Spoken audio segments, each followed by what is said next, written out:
تصور کریں آپ نے 10 سال محنت کی، اپنا کریئر بنایا، اس دنیا میں اپنا گھر بنایا، اور پھر صرف ایک غلط فیصلے، ایک حادثے، ایک یو آر فائرڈ کی ای میل اور سب ختم۔ آج کی دنیا میں تو ہماری سب سے بڑی انزائٹی یہ ہے کہ کہیں ہم پھر سے زیرو پہ نہ آ جائیں۔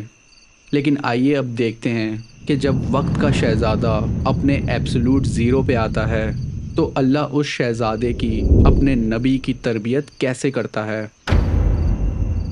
موسیٰ علیہ السلام اپنے دور کے کوئی عام انسان نہیں تھے، بلکہ وہ تو فرعون کے سسٹم میں ایک شہزادے تھے۔ انہیں اس وقت کی بیسٹ ایجوکیشن ملی، بیسٹ ملٹری ٹریننگ ملی، لیکن ایک موقع اور ایک حادثہ، موسیٰ علیہ السلام کے ایک مکے کی وجہ سے ایک فرعونی جرنل کی موت ہو گئی، اور اپنی ملٹری کی لائلٹی کو پروٹیکٹ کرنے کے لیے فرعون کا سیکیورٹی میٹرکس ایکٹیویٹ ہو گیا اور موسیٰ علیہ السلام کا ڈیتھ وارنٹ جاری ہو گیا۔ لیکن اصل میں اللہ نے ان کا نظام باطل توڑنا تھا، اور جب تک آپ اس نظام کا حصہ ہوتے ہیں، اس کی لگژری کے عادی ہوتے ہیں، تب تک آپ اسے توڑ نہیں سکتے۔ جب بھی اللہ آپ کو اونچائی پہ لے جانا چاہتا ہے تو سب سے پہلے وہ آپ سے دنیا کے سہارے کو چھین لیتا ہے۔